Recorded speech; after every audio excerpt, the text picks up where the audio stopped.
How we all getting along today? Well, yucky old winter's here, and that kind of coops me up. I've got most of the rock shop stuff moved back to the house where it's nice and toasty. And Mama has filled the shelf full of projects for the winter time. These are some of the rocks we picked up this summer. We got a little bit of everything. Got some quartz in there. She's got them kind of divided out. Got a whole shelf of geodes to cut. All different sizes. Some small geode. Some fossils to play with and clean up. And bottom shelf full of fossils. Got another little toolbox full of rocks to polish up. Got the old gold pan full of rocks to clean up. Now, is that a cool old gold pan or what? Metal one. That was my stepdad's. And we got some few rocks up here in the window I've already been cutting on. There's one of the geodes I've cut up with the do-it-yourself rock saw. You want to check out the other videos. It's in there, how I put it together. It does a good job. Got some other ones I've chopped up with it. That one's kind of red, white, and blue. But to what this video is about, we're going to go around over here to the other side. And some quick jigs I'd made up for this Rock Rascal Model J. Good little saw, good little trim saw. Works really good for cutting small things. There's a video in there how I put this together. The base and stuff isn't what's supposed to be there, but you can check out the other video if you'd like. So, a couple little jigs. I was looking for the vise for one of these, and I really wasn't having much luck. And the ones I did find, the daggone shipping was more than the vise to get them shipped over here. So I come up with this. This is actually a piece of shelving bracket out of Trans World Airlines down in Kansas City, Missouri.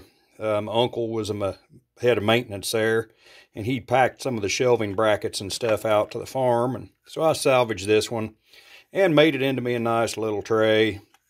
Little vise holds your rock. So we've got a piece welded here on the back with the gap. So it just fits nice and neat right there and slides back and forth. To tighten her up, got a couple of 1/4-inch screws in there. Holds the rock nice and neat up against the blade. You can stick another piece in here, to kind of help shim it in there. I've used a socket. I've used some other rocks and what have you.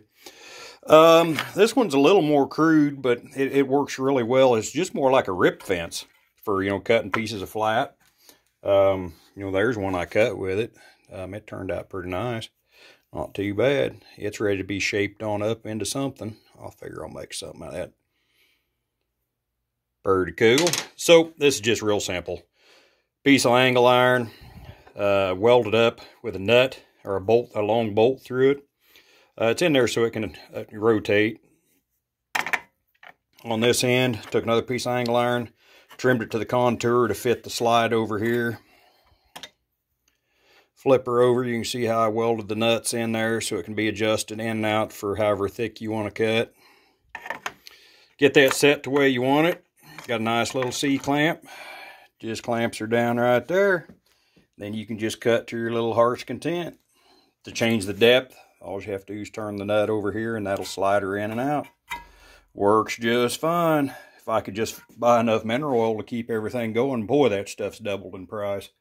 If any of y'all's got a good source for a decent price on that mineral oil, I'd like to get about 10 gallon or so for that big saw I got put together. Well, I'm going to get to cutting. Hope y'all have a good day, and hope you found this educational and informative. Got any questions, be sure and leave them in the comments. Like and subscribe. Give me a thumbs up. Makes me smile. Y'all have a good day.